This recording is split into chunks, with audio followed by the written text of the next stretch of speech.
Graça e paz. Eu quero, em primeiro lugar,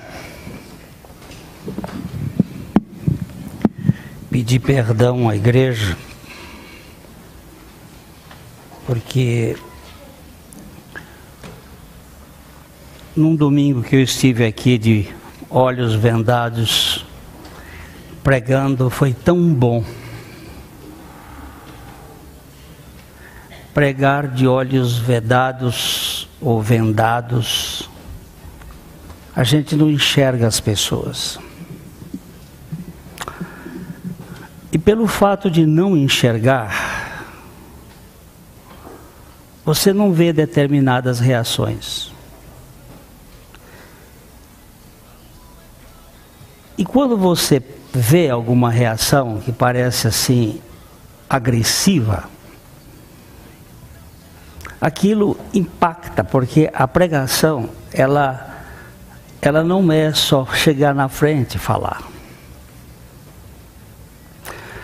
Quando nós estamos diante de um auditório, seja de 10, de 100, de 500, nós estamos numa luta. É uma luta espiritual, é uma luta pessoal. Quando nós tentamos ser coerentes e honestos diante de Deus e diante das pessoas, essa luta se torna ainda mais intensa, porque se trata de a verdade de Deus, o poder de Deus, a graça de Deus. E às vezes uma reação no auditório pega a gente de surpresa. E domingo passado eu fui apanhado de surpresa. E foi exatamente no dia em que nós estávamos começando a estudar sobre o amor. E houve um momento que eu me destemperei. E eu quero pedir perdão. Porque o amor é paciente. E eu fui para o trono, e lá diante do Senhor eu pude confessar. Eu saí daqui e disse para minha mulher, eu queria pregar todos os dias de venda. Porque assim, eu me tornaria menos vulnerável. Mas o Senhor me disse, eu quero que você olhe as reações das pessoas e as ame como elas são. De modo que essa minha máxima culpa é também uma atitude de dizer que nós temos procurado seguir um ministério não antropocêntrico, não voltado para o homem e não preocupado em agradar as pessoas, porque essa seria uma forma desonesta de pastorear o rebanho do Senhor. É desonesto porque você escraviza as pessoas com sentimentos. Você faz com que elas se agreguem a você, mais por amizades, mais por aspectos ligados ao envolvimento emocional com aquela pessoa, do que levar as pessoas ao Senhor. A grande ênfase da pregação é simplesmente empurrar cada um de nós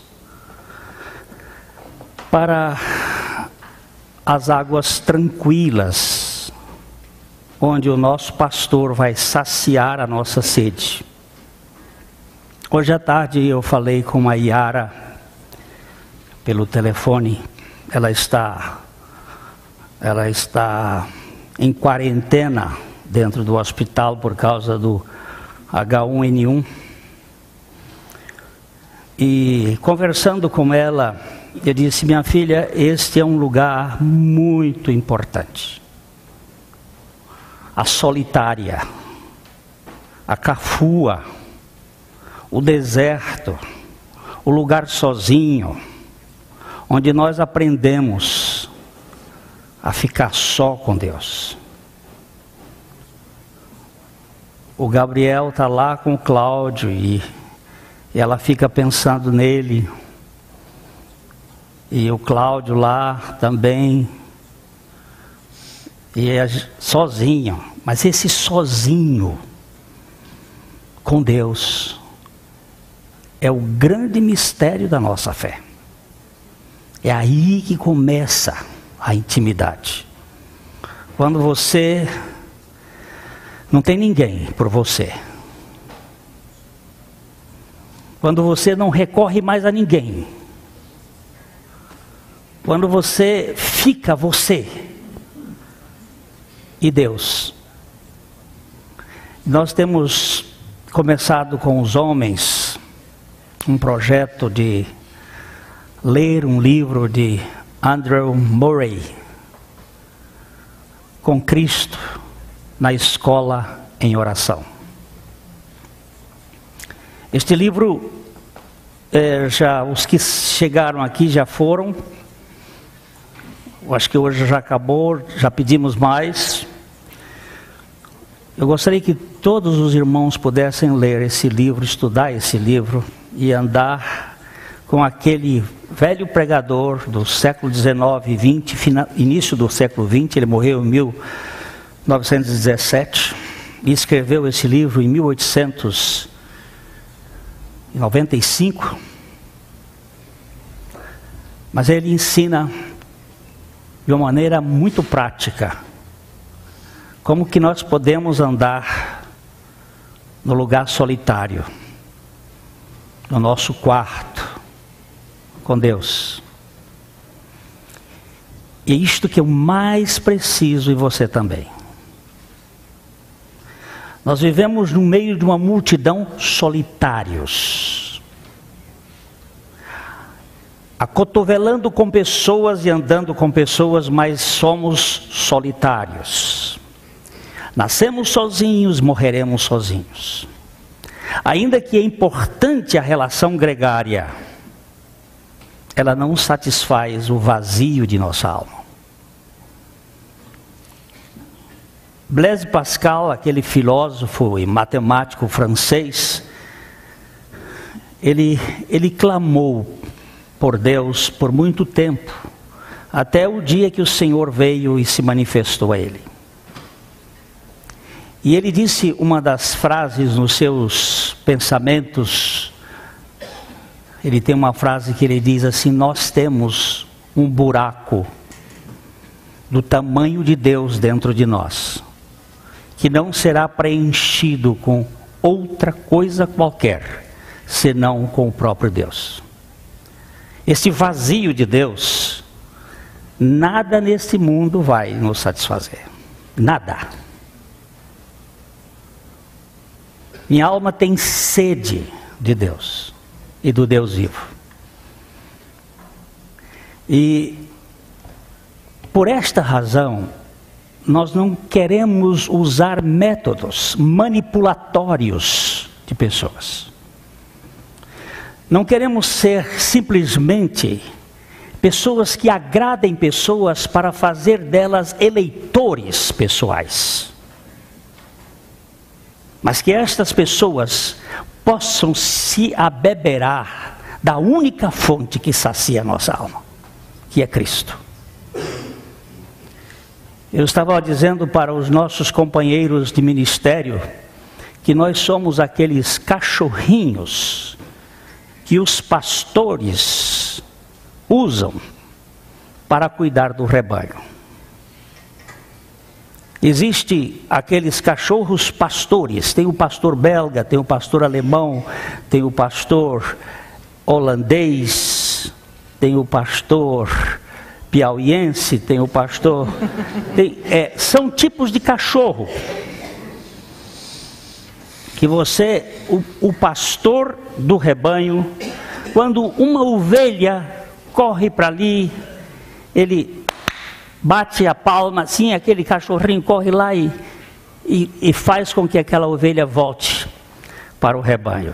Digo, nós pastores, não é título, pastor não é título, pastor é função. Uma pessoa que não tem ministério dentro de uma igreja, ele não é pastor. O ministério é no corpo de Cristo. Agora, aquele que é pastor, ele é pastor, cachorro do pastor das ovelhas. Porque o pastor é Cristo, o único pastor. E nós somos os cachorrinhos, que temos que correr e dizer, o pasto está aqui desse lado, a água está aqui. E não, como disse o apóstolo Paulo, não lobos vorazes que vão atrás do rebanho, para que o rebanho venha atrás deles. E esta foi uma das coisas que me levantaram a tomar uma irritabilidade domingo passado. Eu fui, de certo modo, zeloso, mas sem entendimento. E com isso eu quero pedir perdão. O Senhor já me perdoou. Agora vocês, que o Senhor conduza o coração de vocês a me perdoarem também. E nós vamos continuar trabalhando em cima do mesmo tema. Paramos. A palavra de Deus diz que, acima de tudo, onde é que está esse texto? Lembre-se, Colossenses.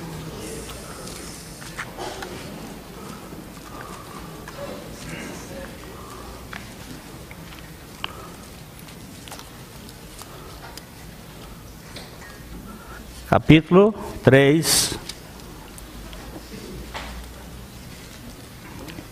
versículo 14.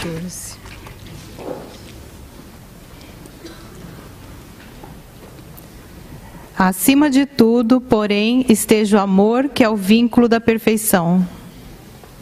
Acima de tudo. De tudo. De tudo o quê? Acima de tudo o quê? Vai para o verso 12. Revesti-vos, pois, como eleitos de Deus, santos e amados, de ternos afetos de misericórdia, de bondade, de humildade, de mansidão, de longanimidade. Olha só, a roupagem, revesti-vos, como eleitos, como amados de Deus, santos, de ternos.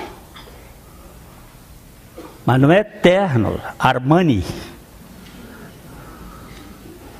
Eternos afetos. Uma vida afetiva. Uma vida com emoções, com sentimentos, com expressão psíquica. Revesti-vos acima de tudo, revesti-vos de ternos afetos de misericórdia, bondade, humildade, mansidão, longanimidade. Suportando-vos uns aos outros, ou suportai-vos uns aos outros e perdoai-vos uns aos outros, caso alguém tenha motivo de queixa contra outrem. Porque assim como o Senhor vos perdoou, perdoai vós também. E agora ele diz, acima de tudo, qual é a última roupa? O amor. Qual é o sobretudo, que aquece perfeitamente o frio das relações. Hoje nós estamos um dia razoável, frio. Ontem esteve mais frio, Curitiba está mais frio, há outros lugares mais frios. E quando o frio é intenso, eu tenho um sobrinho que está fazendo o curso dele lá em Rochester, no estado de Nova York. Ele disse: tio, o frio lá é tão grande, mas é tão grande, e o vento é tão forte, que quando a gente sai, naquele dia de frio, tem que você botar o casaco, cobrir a cabeça e ir de frente, coberto assim, porque senão o vento lhe derruba, de tão frio. Mas se puser em cima de tudo, este casaco, chamado amor,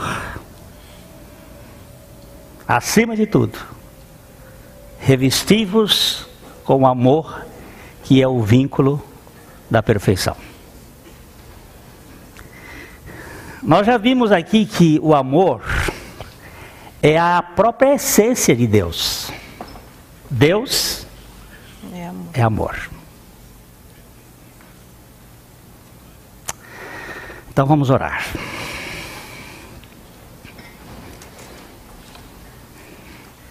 Amado Pai, temos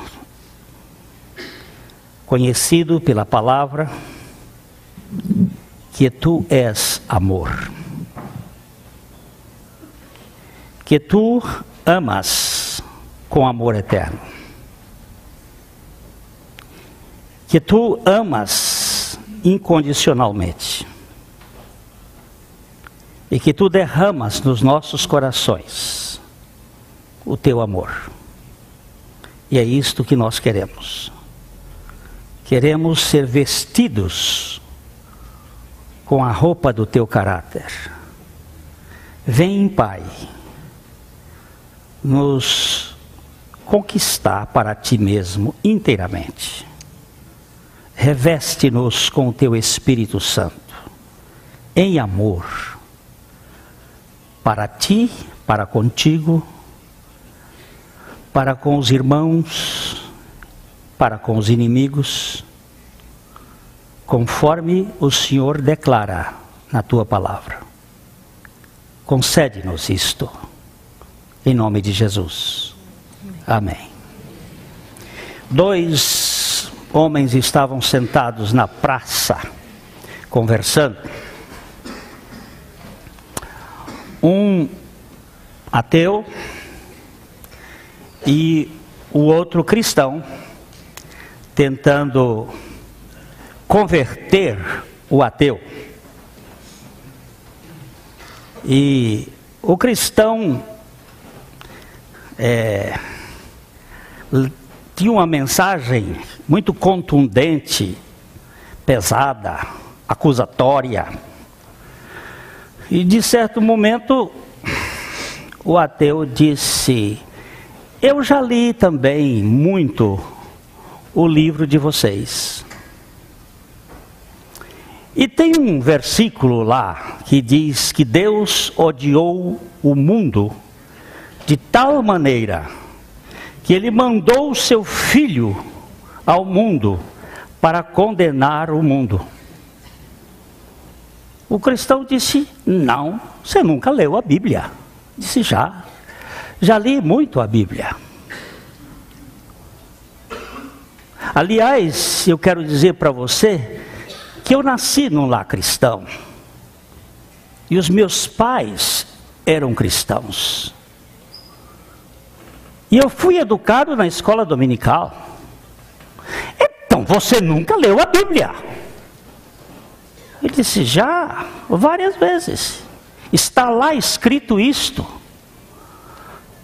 Não, senhor, na Bíblia está escrito o seguinte: Deus amou o mundo de tal maneira que deu o seu Filho unigênito, para que todo que nele crê não pereça, mas tenha a vida eterna.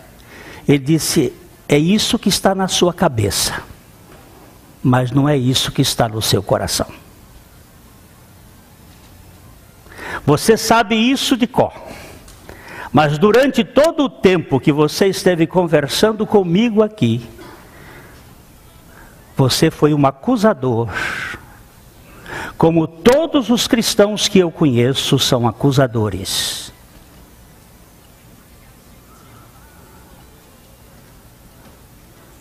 Simplesmente eles querem mudar o mundo com uma mensagem sem prática.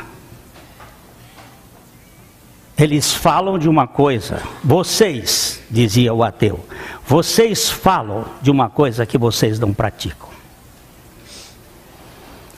Talvez por isso Gandhi tenha dito assim: eu amo a mensagem de Jesus Cristo, mas detesto a vida dos cristãos. Abomino o modo de vida do cristão.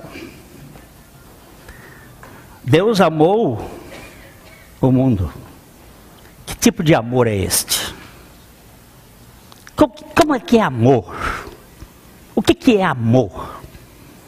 Então, domingo passado nós estávamos caminhando lentamente nessa questão do capítulo 13 de 1 Coríntios. Vamos voltar agora. Eu sei, irmãos, que nós não temos, se o Senhor voltar e eu ainda não tiver terminado a carta aos Colossenses, não tem problema.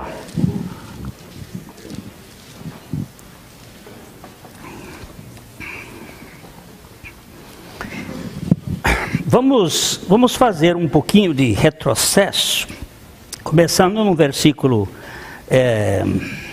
no último versículo do capítulo 12, aquela parte final, quando ele está falando aqui, e eu passo. Entretanto, procurai com zelo os melhores dons. Continue. E eu passo a mostrar-vos ainda um caminho sobremodo excelente. Ainda que eu fale as línguas dos homens e a dos anjos, se não tiver amor, serei como bronze que soa ou como símbolo que retine. Ainda que eu tenha o dom de profetizar e conheça todos os mistérios e toda a ciência, ainda que eu tenha tamanha fé a ponto de transportar montes, se não tiver amor, nada serei.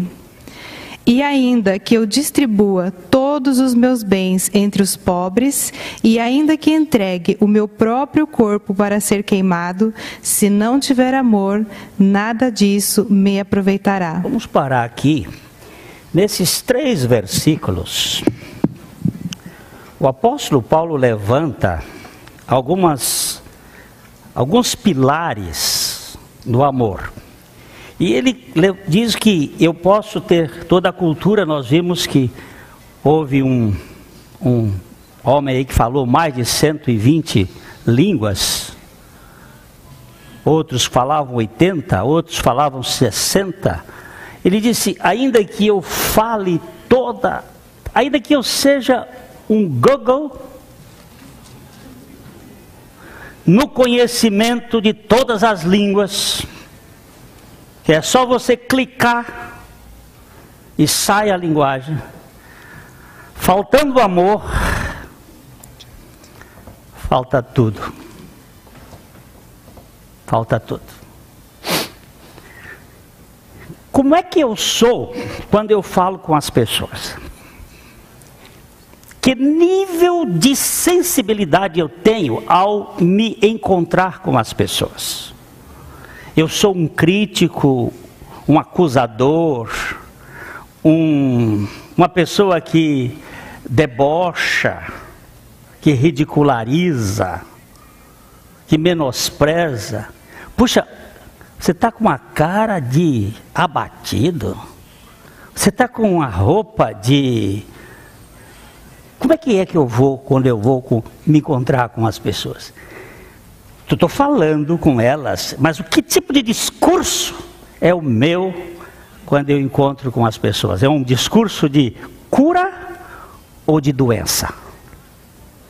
É um discurso de restauração ou de destruição? Essa é uma pergunta que nós devemos fazer para nós.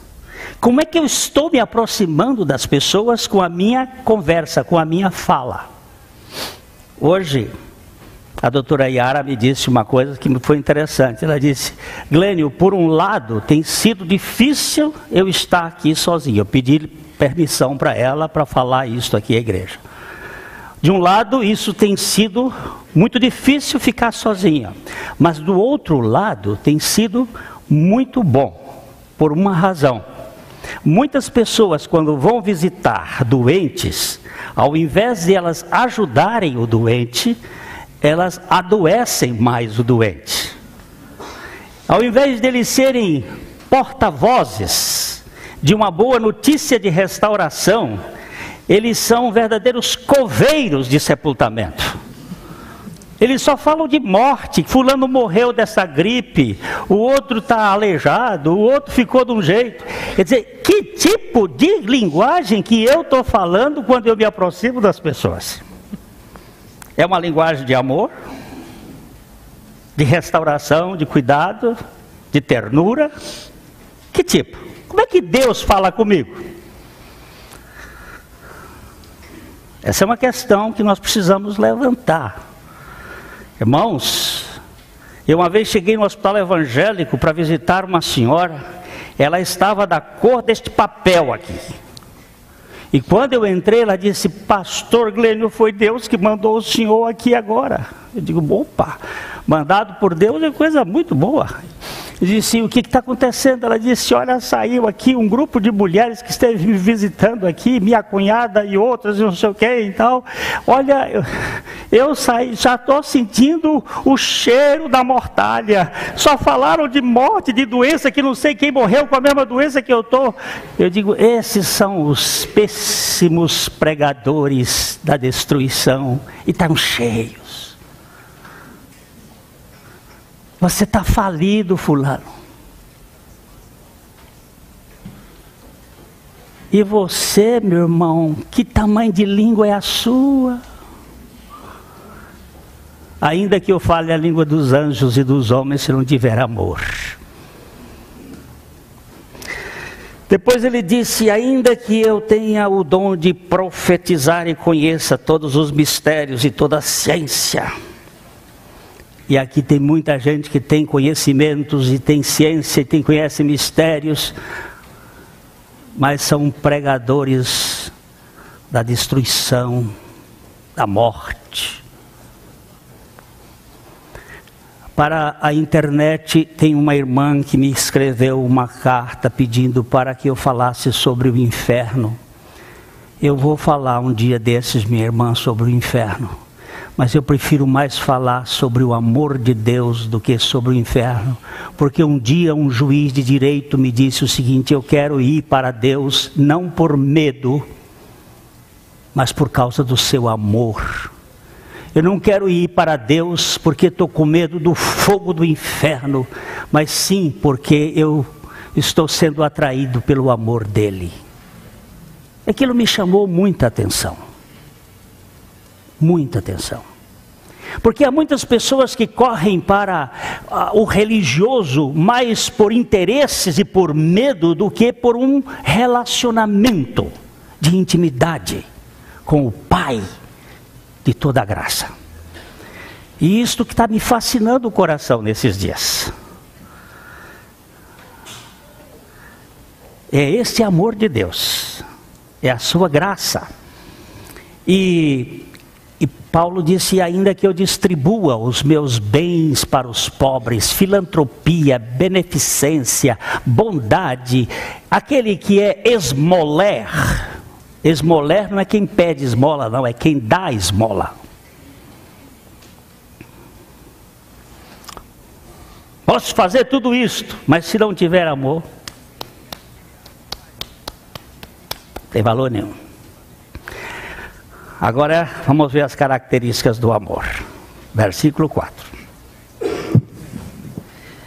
O amor é paciente, é benigno. O amor não arde em ciúmes, não se ufana, não se ensoberbece. Não se conduz inconvenientemente, não procura os seus interesses, não se exaspera, não se ressente do mal. Pode parar aqui, porque ela acabou de dizer 8 coisas negativas do amor. O amor não.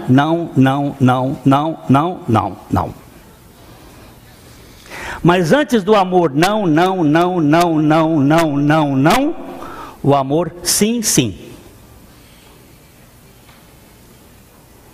O amor é paciente.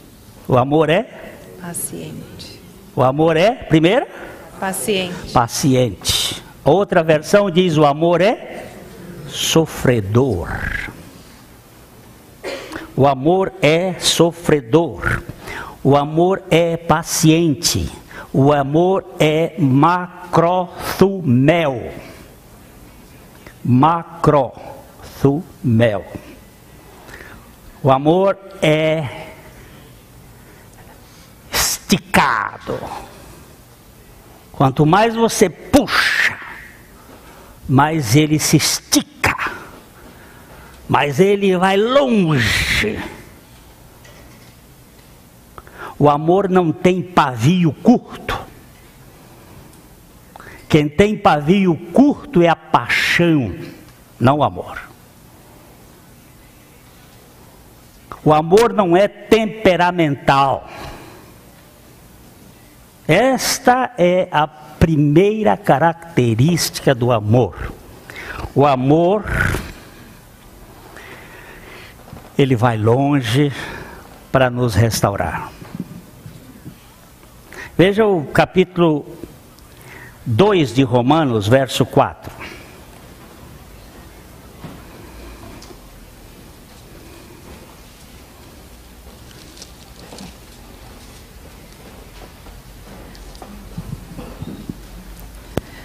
Ou desprezas a riqueza da sua bondade e tolerância e longanimidade, ignorando que a bondade de Deus é que te conduz ao arrependimento? Ele está falando para uma turma muito exigente, que achava-se o máximo, que tem uma vida intocável, moralmente digna. Era uma casta de gente especial. Eu sou melhor do que vocês. O religioso. E esse religioso aqui tinha um título judaico. Eram os judeus, que Paulo está mostrando que nem o judeu nem o gentio tem vantagem alguma. Porque todos estão debaixo da mesma categoria do pecado. Não é porque você eticamente é melhor do que o Fernandinho Beiramar e do que o Lula. Não é que você seja melhor do que o Sarney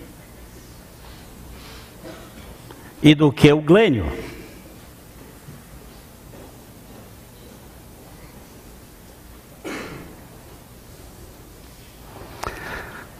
Nós somos portadores de uma natureza iníqua, perversa, maligna.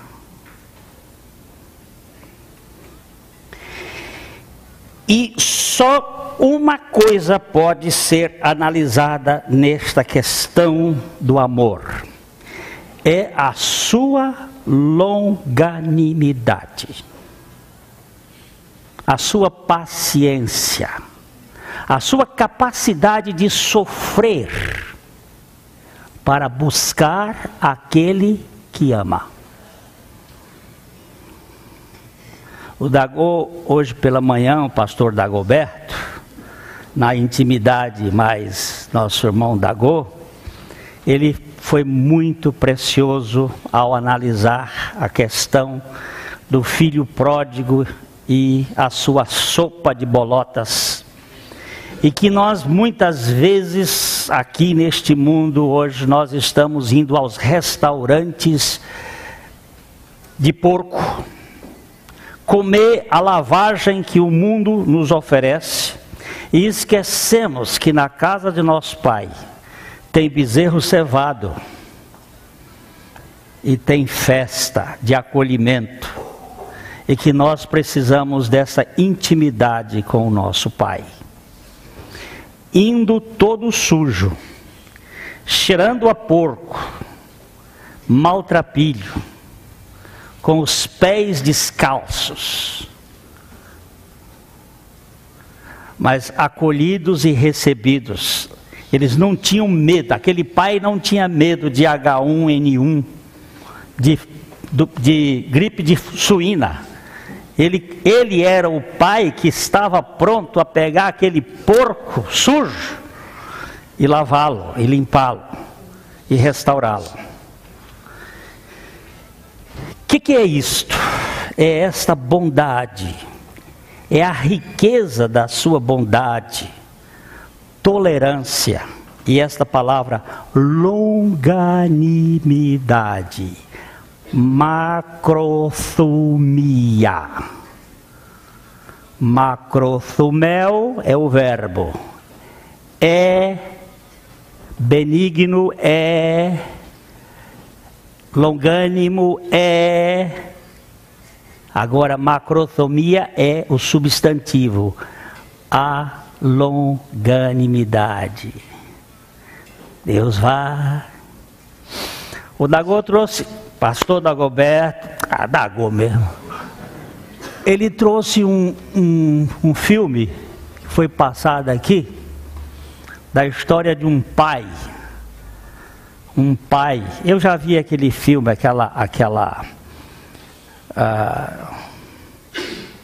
aquele vídeo algumas vezes. Aquele pai que a mulher se separou, deixou um filho com um paralítico cerebral, e aquele pai dedicou a sua vida para aquele filho, e desde pequenininho ele fez mais de quantas? 900 maratonas, competições, sempre com aquele filho. Era natação, fez algumas vezes que ele fez teatro.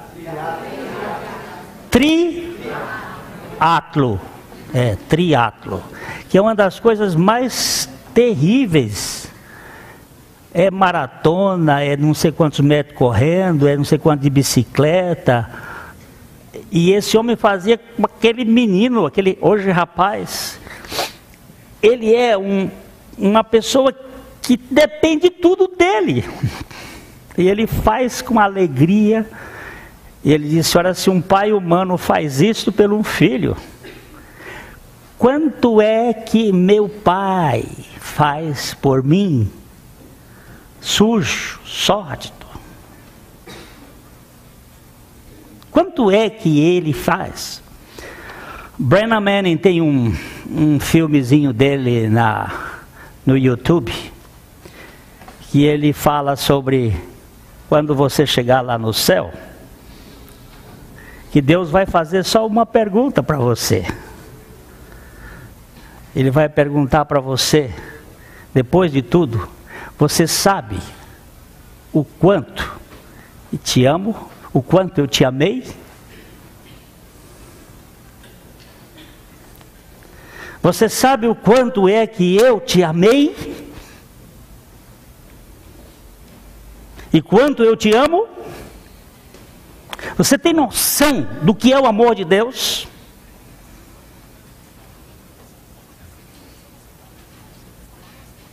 Um amor benigno, um amor paciente, um amor longânimo, que se estica, um amor que não contabiliza débitos, nem contabiliza créditos. Joaquim, você faria uma contabilidade dessa? Por quê? Não há como fazer essa contabilidade. Porque contabilizar é você ver o quanto entrou e o quanto saiu.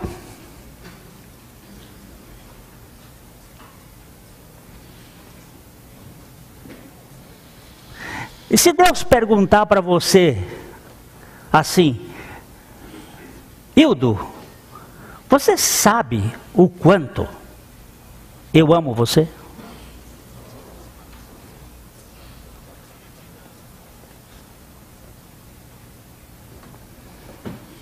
Júlio, você tem noção, meu filho, do quanto eu amei você?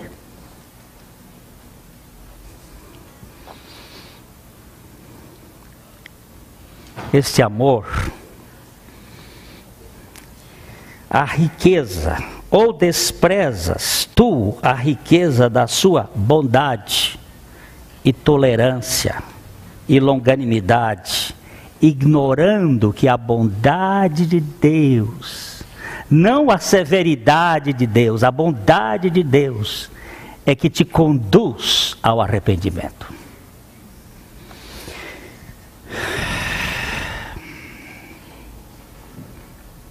Vamos ler aqui uma coisa para comparar.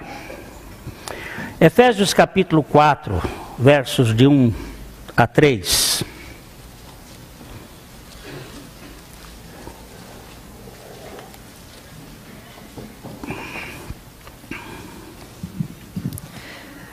Rogo-vos, pois, eu, prisioneiro no Senhor, que andeis de modo digno da vocação a que fostes chamados, com toda humildade e mansidão e longanimidade, suportando-vos uns aos outros em amor, esforçando-vos diligentemente por preservar a unidade do Espírito no vínculo da paz. Há somente um corpo e um espírito, como também fostes chamados numa só esperança da vossa vocação. Rogo-vos eu, quem? Prisioneiro. Onde é que estava Paulo? Numa cadeia. Prisioneiro de quem? Do Senhor. Não sou prisioneiro dos homens. Eu estou rogando a vocês, crentes em Éfeso, que andeis do modo digno da vocação, do chamamento, da maneira como Deus tem chamado vocês, com toda humildade, mansidão.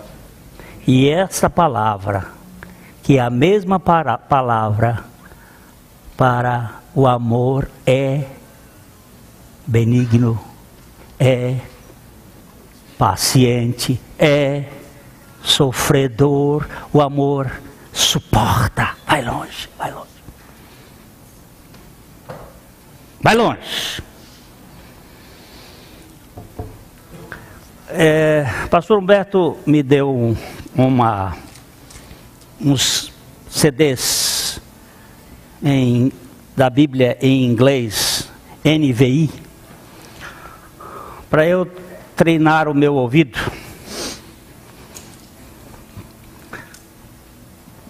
Para ouvir a língua inglesa. Eu tenho gasto alguns momentos para... Essa semana eu fui apanhado por esse texto enquanto estava lendo Mateus 5. Mateus 5.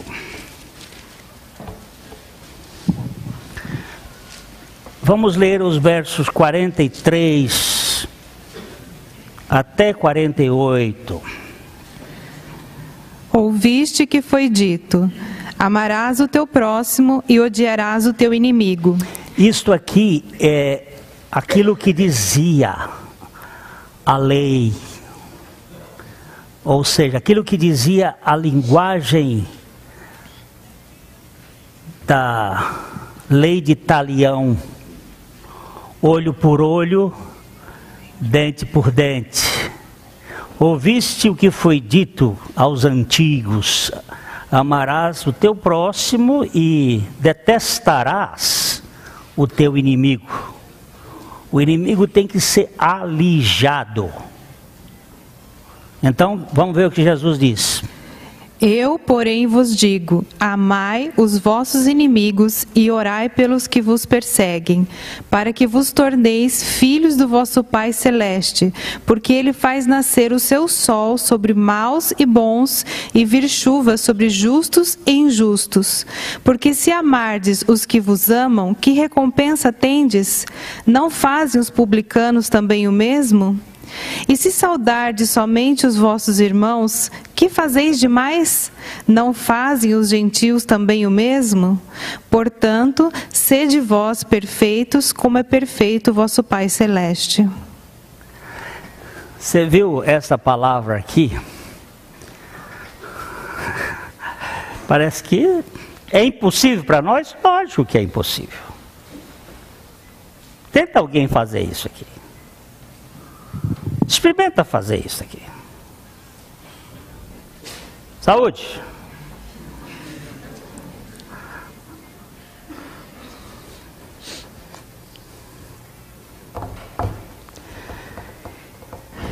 Eu, porém, vos digo, amai os vossos,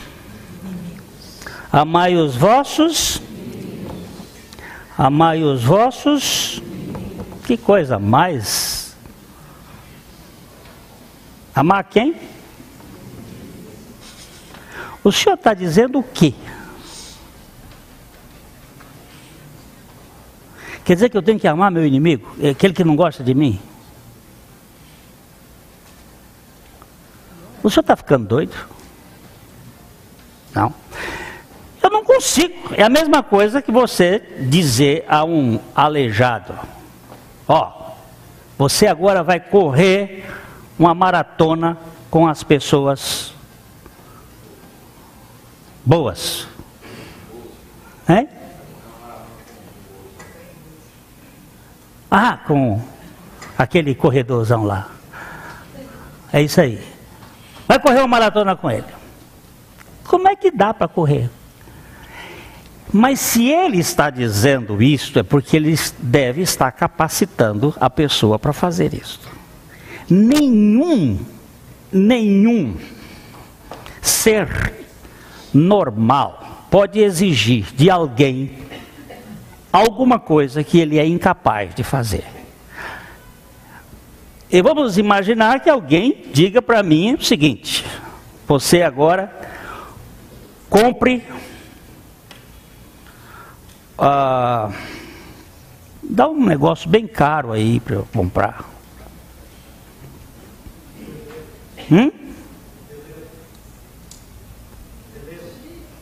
Celeiro? Um veleiro, um iate. Me manda comprar esse iate.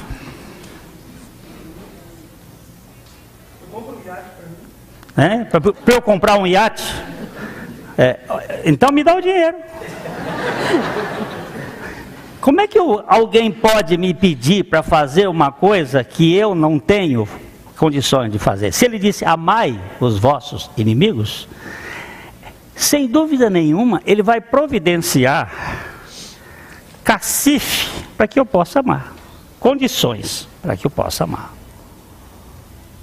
Ele não vai exigir de mim que eu faça uma coisa que eu não posso fazer.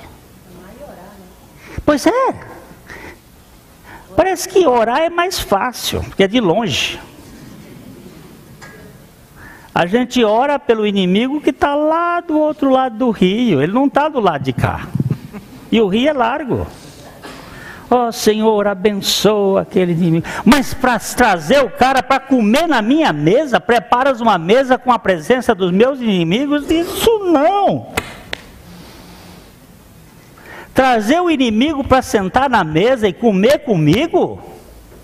E eu ainda preparar a comida e depois lavar a louça e enxugar a louça e guardar a louça, ele vai embora e eu vou ter que fazer tudo isso sozinho?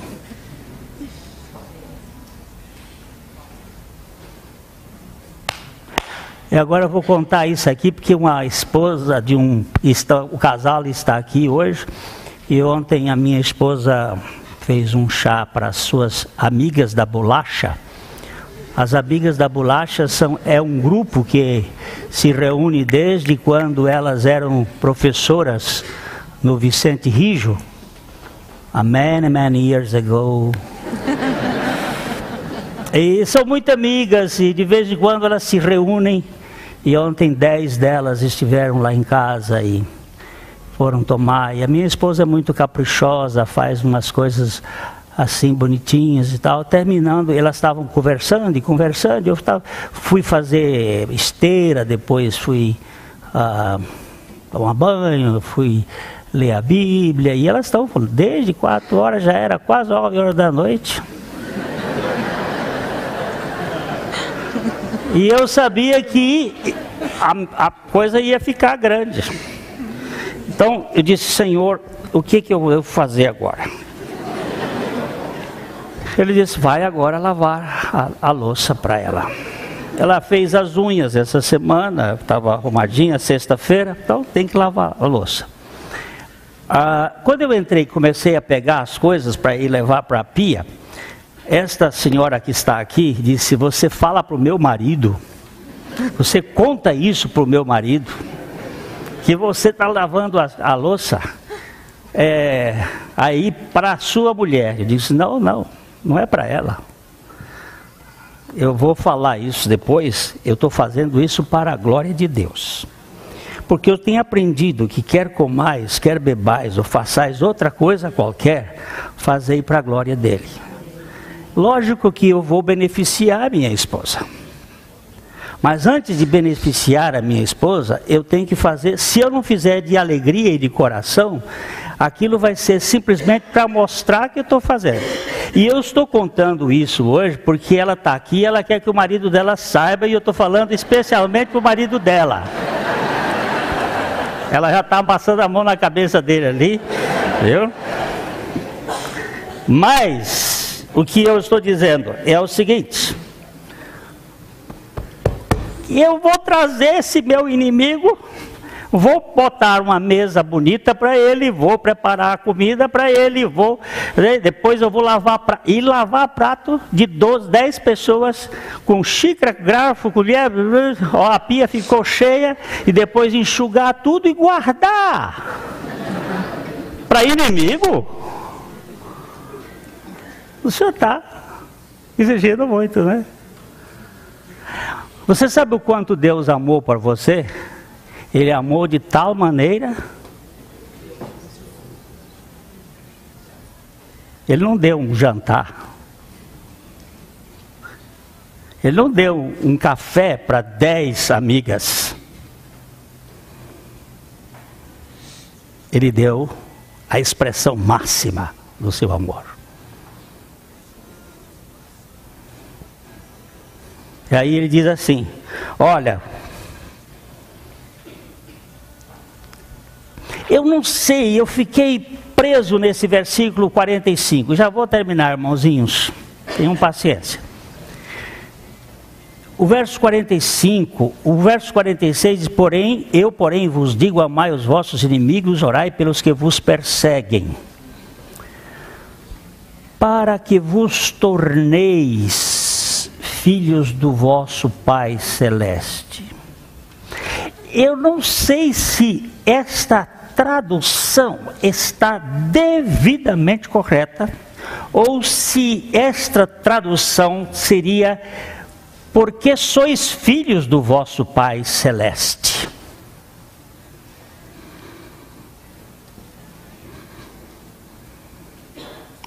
Ele estava falando para filhos, para discípulos, para aqueles que haviam recebido. Porque sois filhos do vosso Pai Celeste, que faz nascer o sol sobre maus e bons, e trazer a chuva sobre justos e injustos. E, irmão queridos em Cristo Jesus, tira o sol.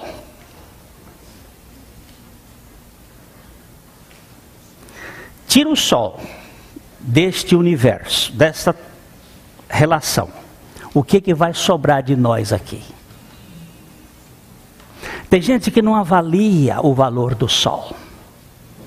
a importância do sol para a nossa vida, para a fabricação da vitamina D, para dar visibilidade, para dar condições à existência desta terra. Tira o sol e tira a chuva. Eu vejo quantas vezes, por causa de uma festa boba que a gente faz, e está chovendo, a gente até chega a blasfemar de Deus, por causa da chuva. Falta de consideração, de entender o que é. Quero que a minha vontade seja feita, e essa chuva vem estragar a nossa festa. Ô criaturinha tacanha, essa chuva e esse sol são tão preciosos para essa terra, que quem mora naquele Nordeste, ou quem foi criado naquela terra adusta, lá daquele Nordeste, que fica queimado, crostado pelo sol, sabe o que é a importância de uma chuva? E é sobre maus e bons. É sobre justos e injustos. A chuva que vem para o Filho de Deus, vem para o filho do diabo. Isso que significa sofredor, longânimo. Não existe maior expressão de amor do que Jesus ali na cruz, de braços abertos, atraindo todos a Ele.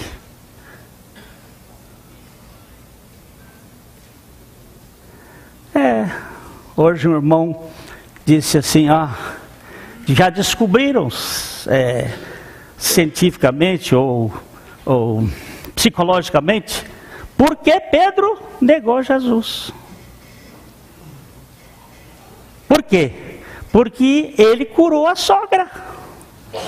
Jesus curou a sogra dele. E ele disse, o senhor vai ver o que vai acontecer, depois eu vou me vingar. Como isto? Quer dizer que Jesus, aquela sogra pior desse mundo, tem que ser amada? Pois é. Glênia, que você não teve a sogra que eu tenho. Pois é. Ele ainda diz assim, eu acho que assim, porque vós sois filhos do Pai Celestial que faz nascer. Por quê? Por quê? Porque se amardes aos que vos amam, qual é a recompensa? Não fazem aqueles publicanos que vocês odeiam o mesmo? E se saudardes somente os vossos irmãos, que fazeis demais? Não fazem os gentios, a gentalha, também o mesmo? Então ele usa assim, portanto, sede vós, o quê?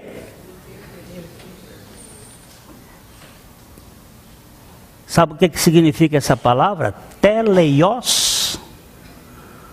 Teleios. Seja vós completo, inteiros, integrais, maduros, como é integral, como não é dividido, como não é esquizofrênico, o vosso Pai que está nos céus. Não é perfeição absoluta, que esta é impossível. Deus é absoluto, é perfeito em toda absoluteidade, mas é nas relações. O contexto está mostrando. Sede vós pacientes. Você tem uma filha adolescente, não tem? É fácil? Eu já tive, ela já jogou para mim a pergunta. Socrática. Pois é. Mas eu fico muito indignado quando um pai diz aborrecente. Meu filho aborrecente. Eu me dá vontade de dar uns tapas no pai. Sabe por quê? É nesta idade que a coisa precisa ser demonstrada.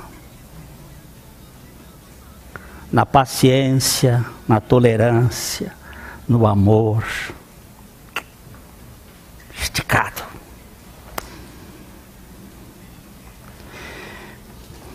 Só os psicopatas não podem fazer isso. Mas até os neuróticos podem. Não é, Rô? O amor é... Só essa hoje a gente termina. Não vai, vamos para frente para dizer que o amor, ele é paciente, ele é sofredor e ele é... Qual é a outra coisa que o amor é? Benigno. Benigno. A gente vai para o benigno domingo que eu tiver aqui. A mensagem que você acabou de assistir faz parte do Ministério de Comunicação Palavra da Cruz. Temos um grande acervo de estudos bíblicos em áudio e vídeo. Distribuímos também gratuitamente o jornal mensal Palavra da Cruz. Entre em contato conosco pelo fone fax 0 operadora 43 3322 3037 ou pelo e-mail com@palavradacruz.com.br. Visite-nos também pelo site www.palavradacruz.com.br. Graça e paz.